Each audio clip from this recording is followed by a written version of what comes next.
journey with gas laws. This gas law is called the Lussac law. We're going to do an introduction. We'll do some calculations in another video. Okay, no problem. Now, in Lussac's law, right, we have our combined gas law because we like to work with the combined gas law and then work backwards, no problem. But we have our combined gas law right here, right? So it's P1 V1 over T1 equals to P2 V2 over T2. Now, once again, guys, as always, this equation is on table T, folks, all right? P is pressure, V volume, T is temperature, right?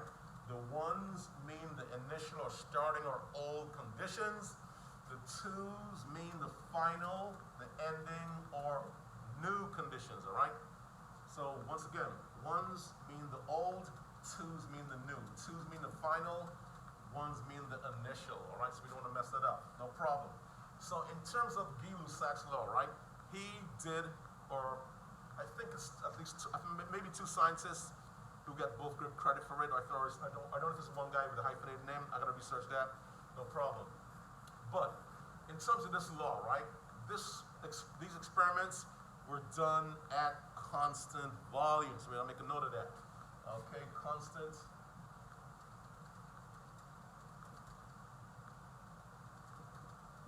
volume, okay? Alrighty. Now, what happens when volume is constant, okay? We said we can turn them into ones, and they basically disappear, right? They get canceled out, right? So what's gonna happen is, we're gonna erase the V1s and get rid of them. Bam, okay? So now, we have P1 over T1 equals to P2 over T2. Now, what's happening here? They tell us, right, on the aerosol cans, on the spray cans, that you should never ever have them near heat, never throw them in the fire, right? Why is that?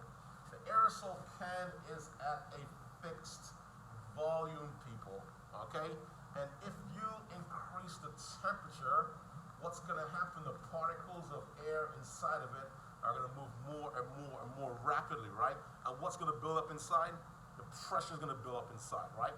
So we know, right, that temperature and pressure have a what? Have a direct, okay, and proportional relationship. Now, why did we go through all this theory, guys?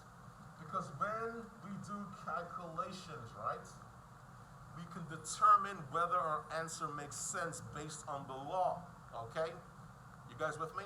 So, for example, if you increase the temperature in the Guy-Lussac problem and your pressure decreases, you can say, hey, wait a minute, I did something wrong here, I gotta check this, all right? But if you don't know the theory, you just accept the answer, right? So make sure you understand the theory before you jump into like any type of calculations. Okay, so since we have a direct and proportional relationship, as temperature goes up, pressure goes up, right?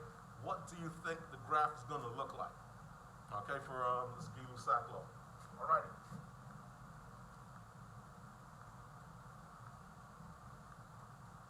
Temperature, pressure, at constant volume, right?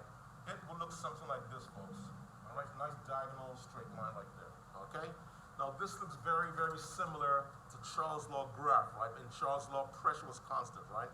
So we have two guys that look like this, and then we have the Boyle's law, which is a hyperbola, nice curve right there, okay? It's inverse and proportional with Boyle's. All right, so you should know your graphs, you should know the relationships, guys, okay? No problem. And it just so happens, right? Pressure over temperature, right? Okay, can you guys see that? Pressure over temperature, if you take a number of data sets, okay, gives you some constant number, okay? You'll basically get the same number if you do the number of divisions, okay, for your different data sets of pressure over temperature. So once again, Guy-Lussac's law is constant volume. Okay, you should know that. P1 over T1 equals to P2 over T2. If you increase the temperature, for example, in a can or a fixed container or a fixed volume container, the pressure inside the can builds up. The particles or gas particles are moving more rapidly and crashing and colliding and striking the inside the container, more building up pressure, guys. Okay. All right. So okay, I think we're good with this. Okay. So what we can do next now, we can do some calculations, all right? So and the calculations are really and truly not that bad. Okay, we'll go into them in a second. But one last thing. When we're doing the calculations with this Lussac law, in terms of temperature, right, do we use degree C? Answer is no, right? Okay, so we must, okay, use, Kelvin temperature. So make a note of that. You gotta use Kelvin temperature when you're doing these calculations. But otherwise, it's nice, simple, and straightforward. All right, guys, take care. We'll do some calculations in the next video.